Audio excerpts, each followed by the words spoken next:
Hello there, wonderful people of West Africa and beyond. Welcome to Citizens Hour. As you know, every last Saturday of the month, we bring you a debate of democratic concern, which encourages civic participation and critically harnesses democratic gains. Today, we ask a critical question in a debate with spotlight on Côte d'Ivoire as the countdown to the October 25th election fast approaches. We ask, can effective mediation initiatives guarantee peaceful elections? A case study of Côte d'Ivoire. Be a part of the program through your contributions and comments on all of our social media platforms, and of course to our email wadr@wadr.org. Now, you would recall that over the last 2 decades, Côte d'Ivoire has transitioned from a symbol of election violence to a model of albeit imperfect of reconciliation and political dialogue in West Africa. Mediation efforts, both local and international, have been credited for diffusing tensions, promoting dialogue, and encouraging peaceful elections. But the question remains, are mediation initiatives truly effective in guaranteeing peace during elections, or they are just temporary bandage over deep political wounds? That's a deep question we ask today. You would also recall that Côte d'Ivoire, once marred by post-election violence and deep political divisions, has emerged as a compelling case study for the role of mediation in fostering peaceful democratic processes from 2010 to 2011 post-election crisis that claimed thousands of lives to the relatively calmer 2020 elections. The journey has been marked by concerted national and international mediation efforts. So, mediation, when conducted inclusively and impartially, has the potential to not only prevent violence but also build a long-term trust among stakeholders. But how effective has these efforts been in Ivorian context or in the Ivorian context? And what lessons can be drawn ahead of the 2025 presidential election? This debate will argue out what some school of thought believe that mediation is essential and has proven an effective tool in Côte d'Ivoire's case. While on the other hand, there are also other school of thought that believe that, or they argue out that mediation is not enough, and a deeper institutional and political reform are what truly matters in peace building. Is it the deep institutional reforms that matters or mediation that matters? Be a part of the program, this special edition of the debate of Citizens Are, and our guest to help us do this particular debate is David Morgan Asogba Metonji, the director of Morgan Training, a consultancy firm which deals in capacity building and geopolitics, and he is also an author of the book Making the ECOWAS of the People a Reality. Mr. David, welcome to the program.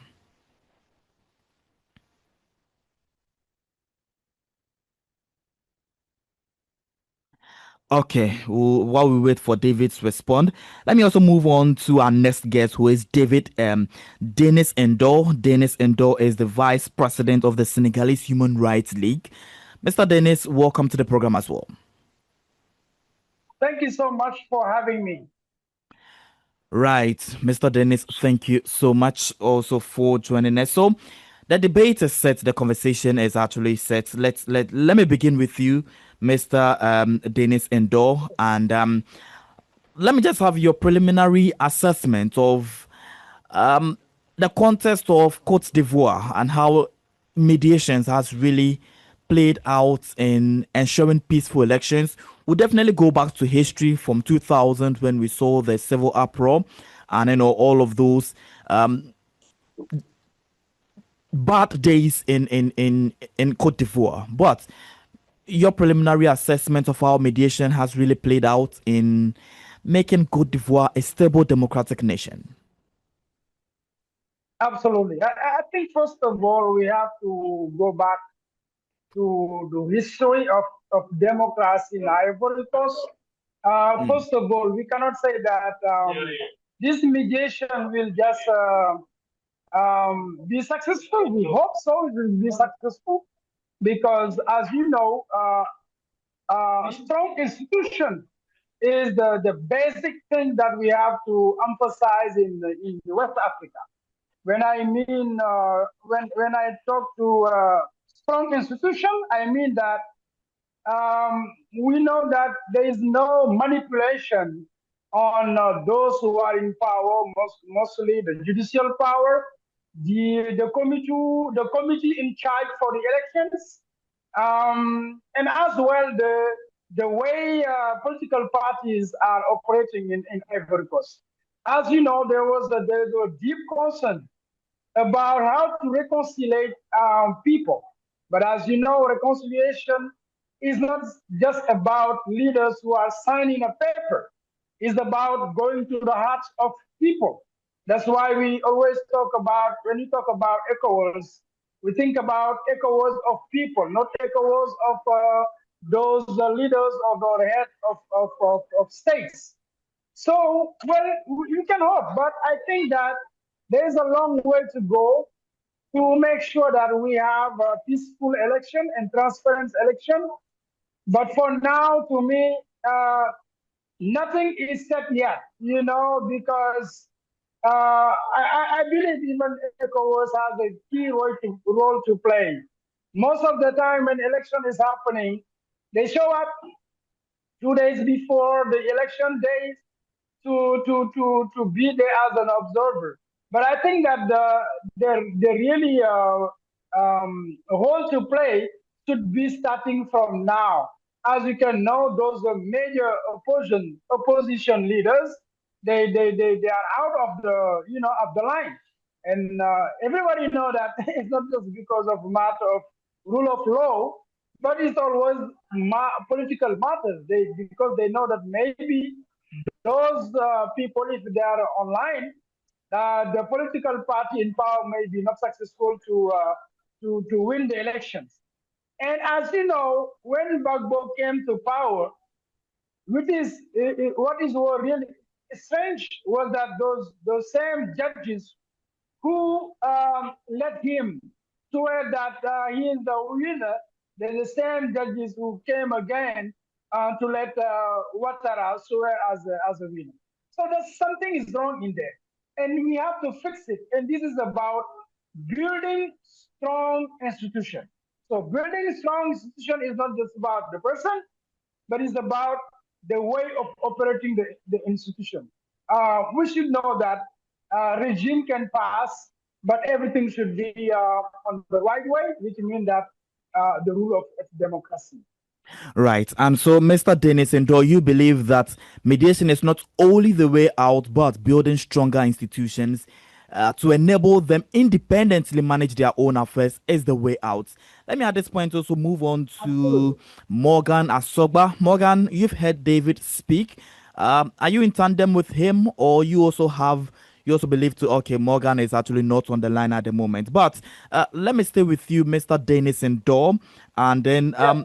just recently, as part of the tensions really brewing at the moment with Côte d'Ivoire, AU actually dispatched a delegation led by Mohamed Salih Anadef for a 3-day mission to Abidjan. And what was the purpose? It was to calm escalating political tensions ahead of the upcoming October presidential election, and also to ensure inclusive electoral processes. From history, from 2000, let me also bring that particular history a little, then we see whether indeed Côte d'Ivoire as a nation has been able to independently manage its own affairs, or would always, anytime it is moving to the polls, would always want to have these international bodies, regional bodies come in as mediators just for peace. And as I said in my earlier introduction, is mediation effectively playing its role, or it is just a bandage that is covering deep political wounds? 2000 to 2007, we saw how civil war actually broke out in the country, where a failed coup in 2002 led to civil war, dividing the country into a rebel controlled in the north and government controlled in the south. We saw mediation happened, and fast forward into 2025, election approaching, we still see mediation. What would you say about Côte d'Ivoire as a country on its own? Have they been able to build stronger institutions, as you said? But I think that they have a long way to go building a strong institution, because when politics can be able to manipulate, is because we don't have a strong institution. And strong institutions start by the mother law, by the constitution. That's where we should determine everything. Looking to the past, we can say those regional organization, they have a key role to play as well. African Union and as well ECOWAS. As you know, preventive diplomacy is the way to use a good mediation. That means that we don't wait until we have elections. As you know, 2 years before or maybe 3 years before, we know all those countries who are supposed to go to elections. So we don't wait until the 2 days or 1 month before to say, okay, we are going to do some measures and to make sure we'll have peace, we'll have a transparency way to run the elections. So I think that Ivory Coast is, first of all, one of the strongest economy in West Africa, which means that uh, having not having a stable country, because as you know, all the time that we have conflict is always related to elections. Why? Because most of the time people want to run more than what the constitution said, or maybe they can change the constitution. That's why we say that a coup d'etat is not only when military taking power. A coup d'etat is also when you manage and manipulate the mother law, the constitution, to make sure you stay on power. So I think that we can see that from Cameroon, from Ivory Coast, from Togo, and these are things that we need to fix, because that will be showing that we have strong institutions. So to me, Ivory Coast is a country which not should be unstable, because it will affect all the whole region. That's why we need absolutely to have, even though if we have to postpone the election to make sure everything is underway, everything is under control, we have a big consensus of how the election will be run, is better than just following a calendar and saying that we have to do it right away. As we all know that, those are major opposition leaders, they're out of the course. So I think that there's something that we have to fix about it. Right, Mr. Dennis, thank you so much for that submission. But postponing the set date for election would obviously even increase the tension in that country. But welcome, Mr. Morgan Asogba, once again. And you actually missed the sub. I don't know whether you got the earlier submission of Mr. Dennis Indo, who believes that, look, mediation is not it all. Rather, we ought to build stronger institutions to enable the countries independently run. Let me also pick your initial assessment of what you make of how mediations in Côte d'Ivoire from 2000 through to date. Every time the country is heading towards election, there is always that concerted effort to ensure mediation from regional bodies through to continental bodies and even the international bodies to come in the case of Côte d'Ivoire. Does that mean that stronger institutions have not been built to make the country self-sufficient on its own and managing its own political affairs? Well, I thank you for recalling all that has been a little bit said by summarizing it. And for this question, I believe is a huge question. And the answer is as huge as the question itself, If you have to answer to this question, the first thing you have to observe is that it's not a matter of institution alone, it's not a matter of mediation initiative alone, but it's also a matter of citizenship. It depends on how far the people have gone mature as far as participating in the public management is concerned. And what we could observe throughout Africa, and especially in our West African region, is that the maturity process is ongoing. We still have citizens that do not feel directly concerned about the way things are managed. And it allows leaders that have taken the opportunity to build up a strong personality to stand tall and to decide just among themselves about the direction things should move. And this is the major issue. It's not about strong institution, because before strong institution, you need to build up leadership or leaders or citizens with a specific mentality, which is the mentality of accountability, the mentality of peace, because when we talk about peaceful election, we talk about peaceful transition.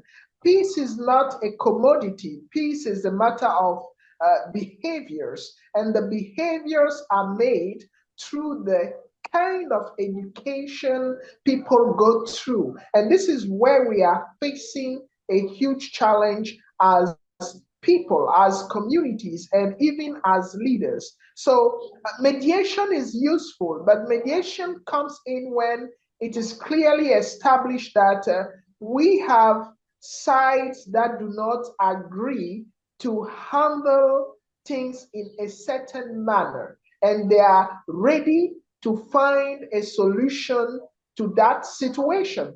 If the parties are not ready to find a solution, it doesn't matter how many mediators comes in or what kind of strategy is put in place. The first thing is that the parties are ready to make some concession and they want to find a solution to move forward. And when you look at the situation currently in Ivory Coast or La Côte d'Ivoire, you can see that most of the parties, if we want to summarize them into two parties, they are very strong on their position. The leadership that is handling the country currently does not want to establish a kind of dialogues to listen to what the opposition leaders have to say. And the opposition leaders are quite determined to move to the next level. And the next level right here being the street. If you observe all the mediation efforts that have been made so far by external institutions to meet President Laurent Gbagbo, you could realize that none of them were actually really successful in meeting with him directly. He decided to allow them to meet with his colleagues of the party. And this is very strong alert, especially when Mr. Tijan Tiam, who is also an unsuccessful candidate, find a way to come together with former President Laurent Gbagbo, believing that they have a common goal and a common fight to go ahead with.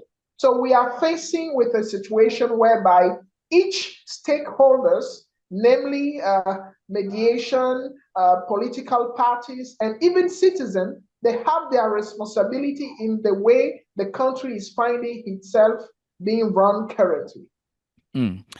Interesting. And I'm very particular about how you talked about effective citizenship. And that means that what would be the role of civil society-led mediation in ensuring peace during elections? Because at the moment, sub-regional station West Africa Democracy Radio, we were in Côte d'Ivoire to ensure that we have a dialogue with all stakeholders from civil society through to political actors, electoral body, management to have a conversation that, look, peace is very expensive, yet it can still be achieved through dialogue. With what the step that WADR has taken, together with what other individuals are taking, we trust that it would obviously go a long way in contributing to a peaceful election. But the question is, if citizens and political leaders are not committed to it, how then do mediation become successful? I can directly let you understand that there is no way mediation will become successful if these key actors are not taking it at heart. If they don't make it their job and their duty to come to a peaceful understanding, to take quality action. Because when we talk about peace, I insist on the fact that it doesn't have to do with a commodity that we can buy somewhere and put somewhere. It's a matter of behavior. And the behavior is built through consistent education.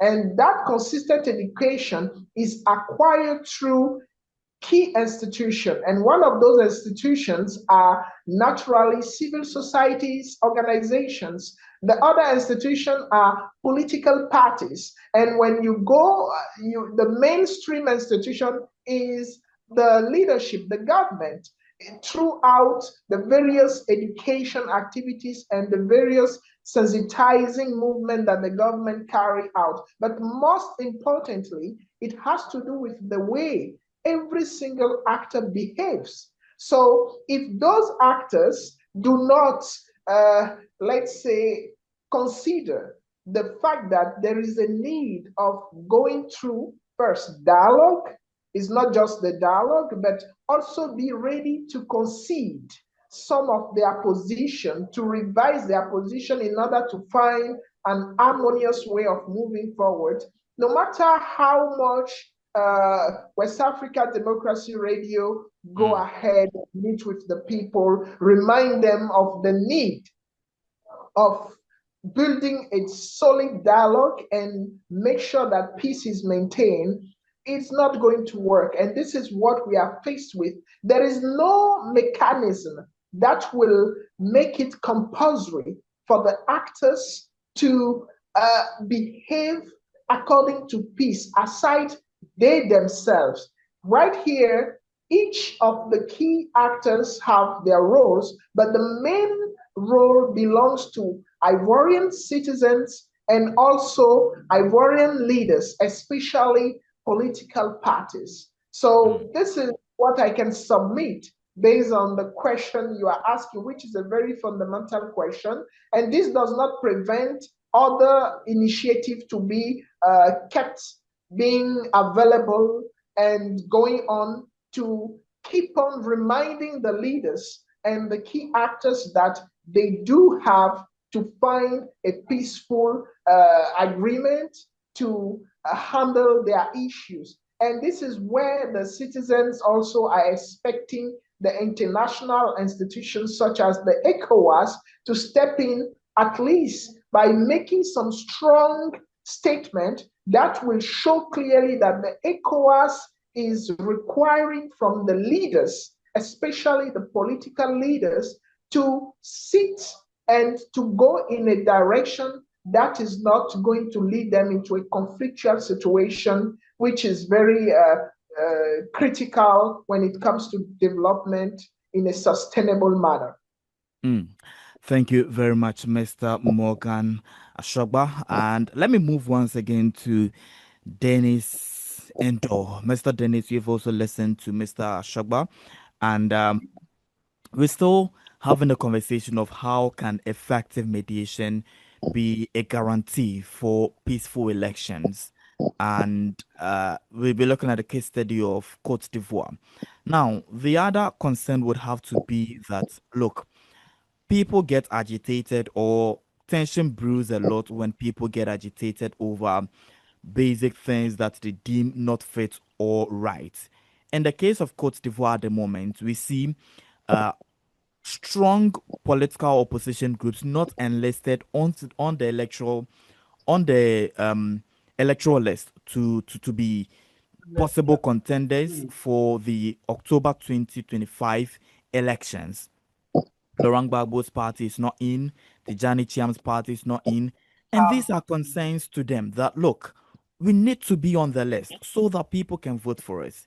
There's been lots of forth and back about the candidacy of Tijani Chiam. He's resigned, announced his nationality to the French team, to France. Yet has been duly qualified by his party members, yet he's still not on the electoral list. These pockets of tensions obviously are something that international bodies, I just don't know how they would obviously go about it. But in your view, if the fundamentals upon which tension is brewing is not solved, how then do we reach an amicable um, solution for a peaceful elections? I think that's what I was saying earlier. I mean, strong institution is something fundamental. Of course, I agree with Asogba when you were talking about But these institutions, Mr. citizen Dennis, education. Mr. Dennis, Yes. I am sorry to actually cut in, but these institutions you said um are very fundamental, and these institutions are carrying out their work. Electoral body, the electoral body sees that they are not Mm, fit to be on the electoral roll. For Laurent Gbagbo, it's because of his mm, past court issues and stuff like that. For Tijani Chiam, they say he holds double nationality. mm, Yet true. these bodies are doing their work, but to the actors of the political class, they are intimidating and they become a state, a sort of state tools to oppress decent opinions and to allow people contest on the elections. So how do we go about it? Mm. Well, but you know that not if you don't have inclusive elections, that means trouble will come back again. That's the meaning. I would say that every time we are organizing elections in Africa, especially in West Africa, we don't just look at the daily election. We have to look all the way before elections. And when I say all the way before, it's not just about 2 months before. It's about a year before. Because when problems start, they were saying that Laurent Gbagbo or Tijan Cham, they were going to run for president. Everybody knew about this long time ago. So instead of reminding as the rule of law, okay, this is how it's gonna happen, this is what you need to do, etc. No, we don't say nothing about it. We just skip everything and waiting for the end. I mean, almost the end to let them know that you cannot run for the president. To me, it's a big problem. So you cannot say I'm applying the rules and the way you run what you are applying is not just it's not inclusive because as you mean that a law, no matter the law, you have to think about the spirit of the law. Why the law was built? Why? For the reason. You have to think about the reason first. I mean, the spirit of the law. The law is not just the factual that we have to apply, but before being a law, there is a spirit. There is something we think about. So that's why I say that it's important to say that citizens need to be educated. I mean, citizen education is very, very important for people to build peace, dialogue, and living in harmony, putting in the front the nations instead of going back to conflict, trouble, and civil war. But to me, everything is based on the leadership, of course. But as you know, we cannot compare as people who are showing the way they love their country, and leadership are just political people who are, who are there just because they want to get in power. So we have to make the distinguish between those who are eager to get in power and stay in power, and those who are, who are there for their country. That means that people who are working in administration, people who are working in those institutions. Of course, if we talk about social, is about also people who are strong in their belief of law, in transparency, not being corrupted as the people, to make sure even for those judges, to make sure that sometimes the political are over, the patriotism or the reality of what people are living. especially the citizens. So I'm coming to you. There is the saying that you need to take the log off your eyes before you take the pin, or I mean the very little stick out of someone else's eyes. Yeah. Sometimes the people who come to do this mediation on the path from the regional body and the continental body, in their own jurisdiction, they have issues in terms of how political crisis or how transparently their elections were. And so, do they sometimes cause to the failure of mediation in countries, particularly in the case of um Ivory Coast? I'll bring the data of what some of the instances where mediation have actually failed, where we saw in 2010 2011 posts where there was supposed to be some mediation where disputed presidential election resulted between incumbent Laurent Gbagbo and challenger Alassane Ouattara. Gbagbo refused to step down despite international recognition of Ouattara's victory. And in terms of ECOWAS, they tried to ensure that they step in to ensure that uh, there is a smooth transition. But yet still we saw lives being lost in that particular instance. Do you ascribe the blame to those mediating? They have problems, and so they not really repose lots of confidence to be listened to. All right. It is very interesting, the question that you are bringing to the fore, and I should acknowledge the highly constructive contribution of Mr. Ndu. It goes back to some key elements. When we talk about mediation, there are some requirements for a mediation to be successful. And there are several, but I can single out three of them. The first one is that there is a credibility that the mediator or the team of mediators inspired from each parties. Each party should find the mediator credible. The second one is the willingness of the parties to find a solution. The willingness and the readiness. Sometimes you are willing, but you are not ready. So the willingness and the readiness of the parties. And then you also have to look, that is the last one, at the context, the timing. When I talk about the context, I'm referring to the timing and everything that goes around it. Now, let us look at these three elements in the case of mediators and Côte d'Ivoire, even through the question that you are asking me. Some mediators that have their own issues back home, but that are mandated to go ahead and mediate. It could appear problematic if there is no credibility from the parties that are into conflict.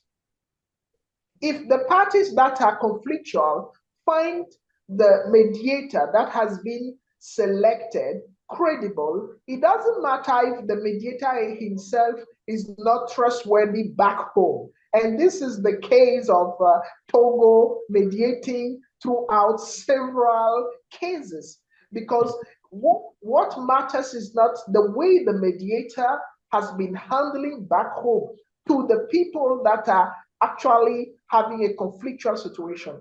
What matters to them is that, is it possible for us to trust? Is the mediator credible for us? Is he going to be fair for us? Once it is yes, that is fine. Now, there is a need for the parties to be willing to find a solution. And that second element has been missing throughout the political history of Côte d'Ivoire when it comes to instances whereby mediators comes in. And those prerequisites, and the third one, which is the context, is how far the people within the country, the citizens, have been involved in the divides. How far are they listening carefully to the instruction of their leaders? Because if the leaders are not willing to make peace, and the people are not willing to get involved into killing each other, there is nothing that is going to happen. The least that we will have is the political leaders beating themselves, which is something that we do not have often. So we have three levels that determine how effective a mediation could be.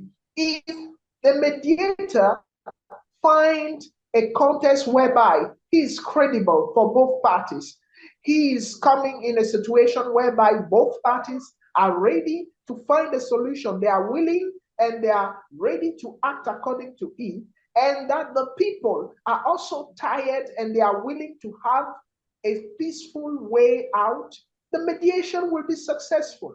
But when one of these three elements is missing, it makes the work of the mediator very, very difficult. And this takes me back to a very fundamental situation or issue that African countries, most of them are dealing with, especially us in West Africa. It is the mandate that has been given to the political parties to play a fundamental role in the way countries are led.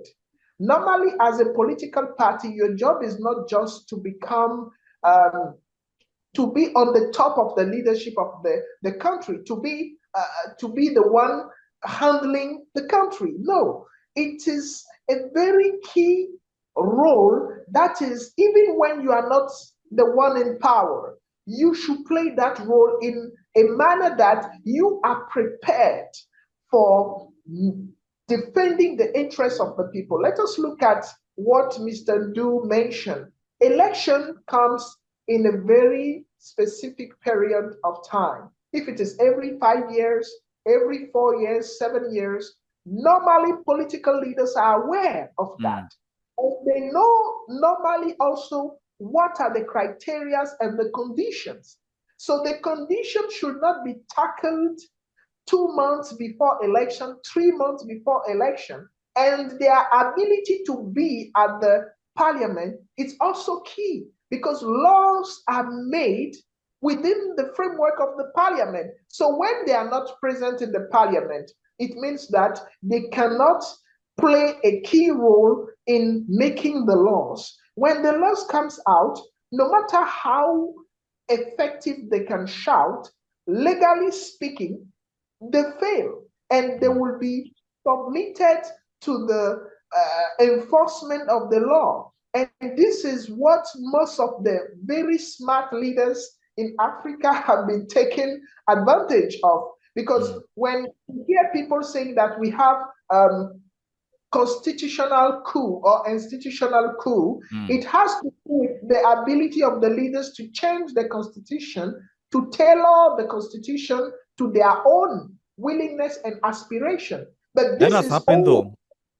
Yeah, and this is only possible within the framework of the parliament. It means that those leaders have the hands to handle everything legally speaking, because the constitution will definitely destroy the process in revising the constitution. So once it is done, it shows that the political parties, they are doing their best, but right now we need more than their best. And their role is also conditioned to the ability of the citizen to actually get involved in these political parties, to find a way of having a theory, a philosophy, and to maintain the life of these political parties, so that the leaders will not always do as it pleases to them, but they will do as the people, the members of the political party, are aspiring. And this is a very fundamental issue that we need to deal with in order to have strong institution and in order to make it easier for mediation process to be successful. If we don't do these things, it will be very difficult for mediation to be successful, because the two other conditions, which are the willingness and the readiness of the political actors and the contest with the people involvement, will be missing, even though the credibility might exist. Interesting. And at the back of that, with the constitutional coup or institutional coup, as you rightly said, other school of thought have described it as a much more troublesome one rather than have the military takeover, where we all know that this is a sort of military coup and therefore the military has taken over. But to have a constitutional coup where you change the constitution to favor you to go for more terms, and especially in the case of Cote d'Ivoire, upon the constitution review, Laurent Gbagbo, other school of thought or opposition are saying that if he contests again, this will be his fourth term. But constitutionally, it would be like this is his second term. Meanwhile, and that's what you rightly said again, constitutional coup.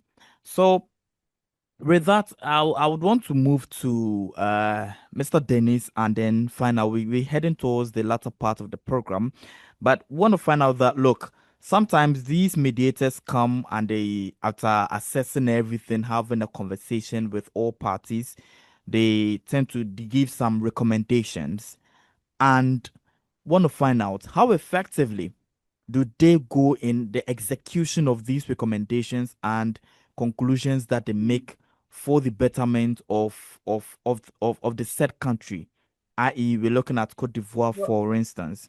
Want to find out that how effectively do they have the legal and constitutional authority to enforce their recommendations, because this could be regional or external bodies. well, everything is about legitimacy. Everything is about legitimacy. And for that, let me come back to the profile you were talking about for the mediator. It is very important to know who is the profile. Because if there is no trust about the mediator, obviously, even we have 100 recommendations, is not going to be implemented.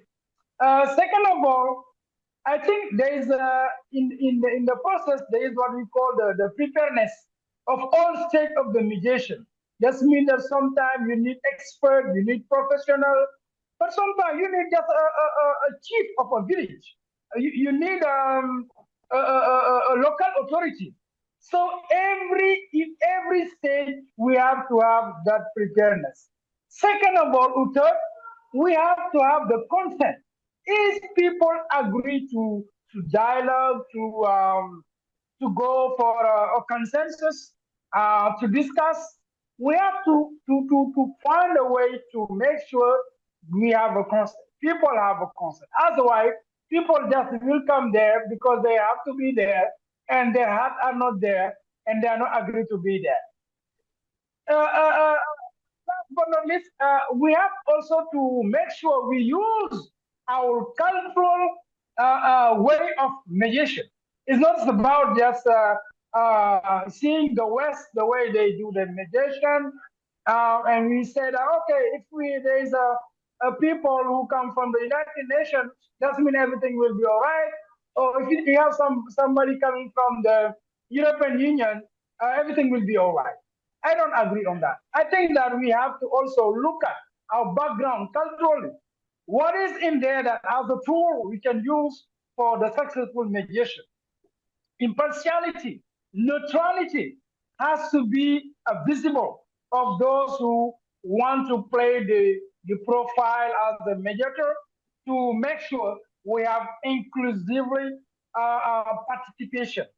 Because if you don't have inclusive participation, people can get frustrated. They can be in their silence, but those silence, believe me, it can be people who will wake up suddenly, and people won't understand why.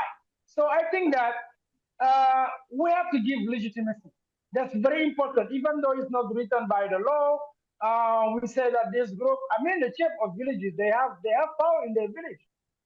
Some of them, even though what we forget is the religious leaders. Religious leaders also have a very, very key role to play, because when they talk, people listen to them.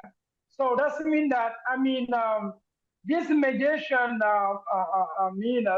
tools, we can say that it is an anticipation of a diplomacy. So this also, we are expecting it from the ECOWAS, but we're expecting it also from African Union. but as well just for country neighbor country who can be Senegal or Ghana, who can also play a key role in this process of the Ivory Coast upcoming elections. So what about their authority to exercise, as you rightly said, you've touched about many of the profiles that they ought to have. Now we're looking at their authority to execute the recommendations made.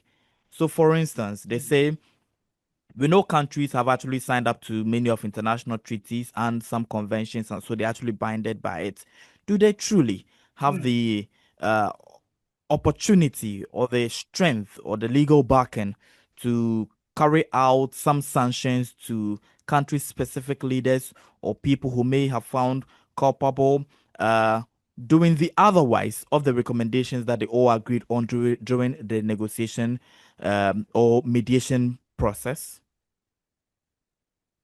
Well, I mean, everything is a process because along the process, if the authority don't see themselves from the beginning, at the end, they won't implement anything. So that will getting back to the legitimacy. So I think that all the process, we have to also bring the authority to let them know that, first of all, for the having a third term as the presidency and candidate is something that ECOWAS decided that, people to sign to make sure that there is no way you can go over than what is written on the Constitution. That, for example, is one thing that we can agree on along the process of the mediation. So, but also the legitimacy should come from the people, from the citizens. If they agree on everything, the authority cannot say that we're not going to apply this because they know the finality, the finality is just for having peace and for having, the opportunity to choose those who will be leading the country in the upcoming years. Thank you very much, Mr. Dennis Ndo. Let me move to Morgan once again. And Morgan, you've been studying the terrain in across the West Africa, and you've also been critically looking at issues in Côte d'Ivoire, looking at the political tension and the happenings at the moment, despite the AU mediation currently ongoing or that just ended. What do you see? Are we likely to have a 2025 peaceful general elections in Côte d'Ivoire? Mr. Morgan. Oh, this is a wonderful question. And the answer depends on one single gentleman currently, and that gentleman is His Excellency President Alassane Ouattara.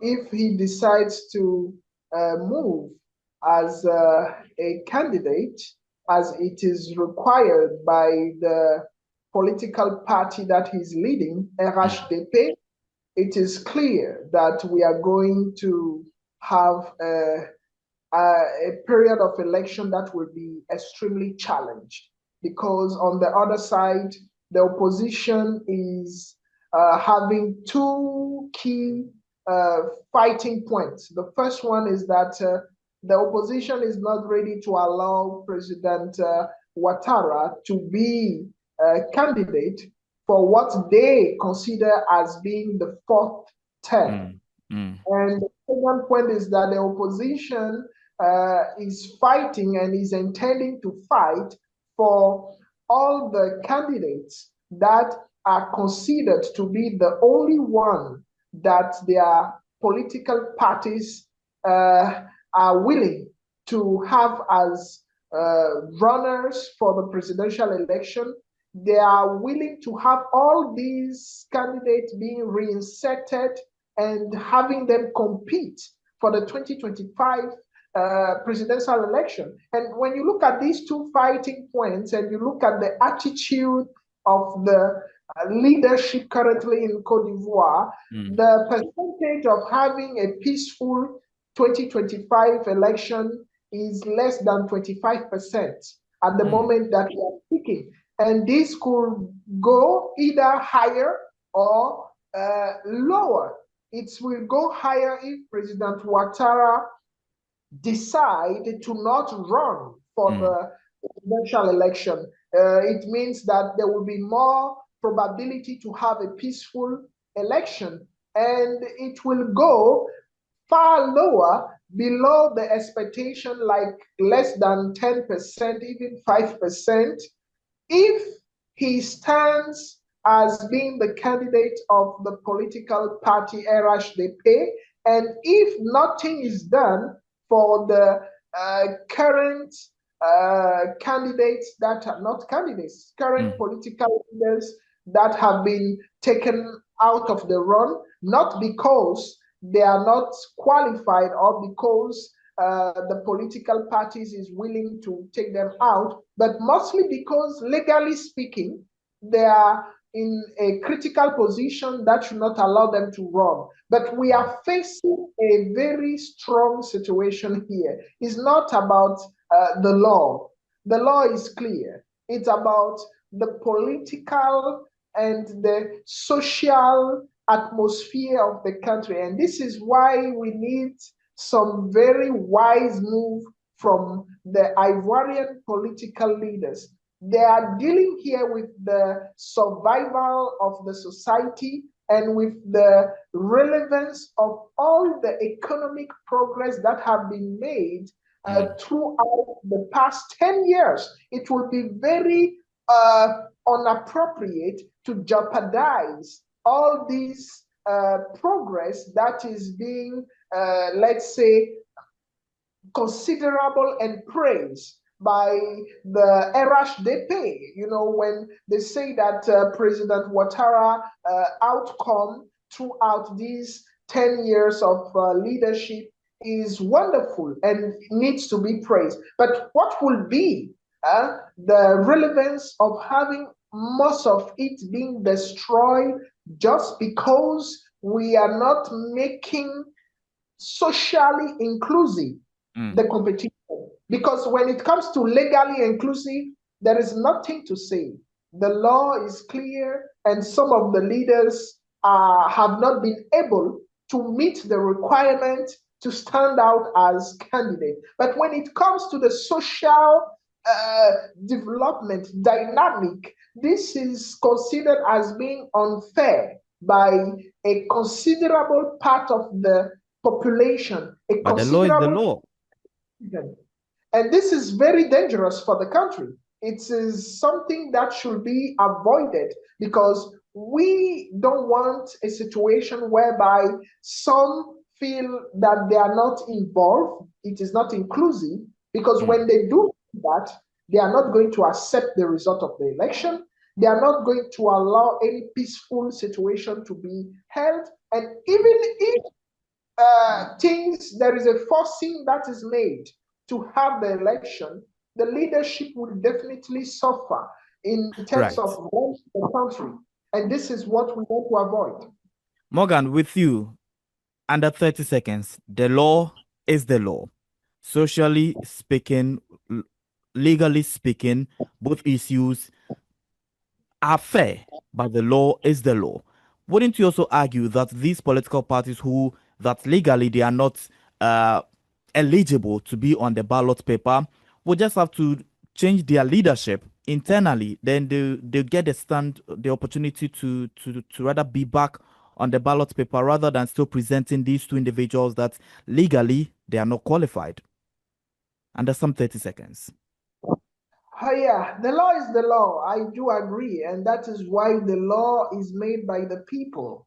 And the law is made to serve a very specific purpose. When the law is not serving that purpose at a certain moment, there is a need either to change the law or to modify the law. It could be specific for that specific moment in order to avoid a catastrophe, a human catastrophe. And this is the situation currently in Côte d'Ivoire. However, I do agree that there is a need to handle things in a way that political parties play their role consistently, if that was the case, these political parties will not find themselves in a situation whereby the law is taking them out of the game.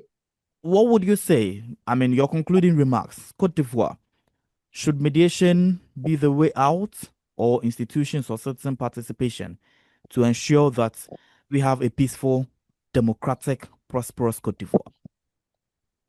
Yeah, thank you for the opportunity. I think that Cote d'Ivoire is very fundamental for West Africa, as most of the countries, and we need to make sure that the country goes through a peaceful transition. But the we in this context is not the institutions, is not the other people. The we is the Ivorian citizens, the we is the political parties, and the other institution can come in only if there are some key elements of the criteria that are met, meaning the willingness and the readiness of the political actors to find a peaceful solution and to concede, and the willingness and the readiness of the people that are tired of finding themselves in a conflictual atmosphere and raised to a certain level of maturity. However, it is clear that institutions and civil society institutions in West Africa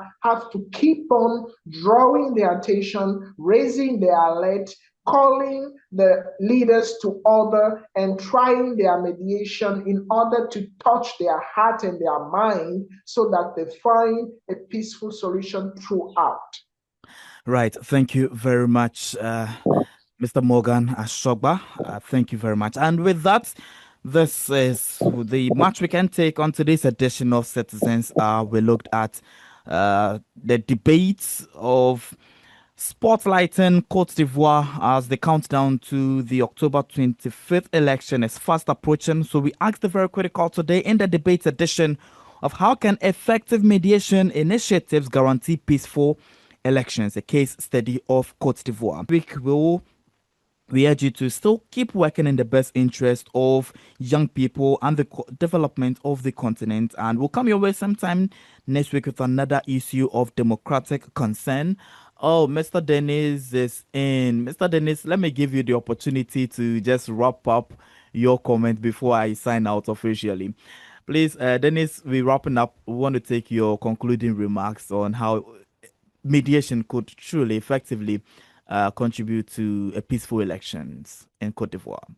Okay, thank you so much for giving me the floor again. I mean, just to summarize and to give my conclusion, I will just make a call. The call is to say that mediation is not about leaders who are coming together and signing papers. Mediation is about going to the roots. I mean that going to the population, to the citizens, and let them get involved from the beginning of the process, so they can feel that this is something belonging to them. They can feel that this is for their own good. Because if there is a successful mediation, that means there will be peace in the country. And also, authority need to be talked with, because they don't have to stay there for their own. They have to be there because of the will of the population. And for that, I think this mediation should be a process that everybody get involved, stakeholders. I mean, this is not about authority. It's also about citizens. Right, Mr. Dennis Indo, thank you very much. And so finally, I can actually wrap up. Thank you very much, gentlemen. I'm truly, truly grateful. So, well, listeners, this is the match we can take on today's edition of the debate on citizens.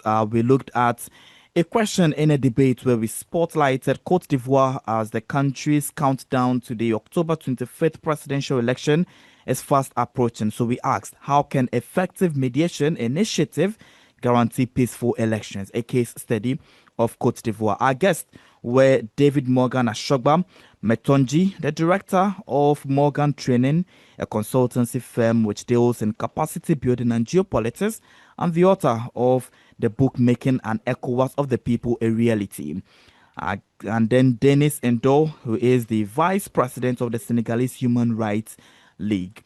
It's always a pleasure and a blessing coming your way with Citizens Are. Have a great day.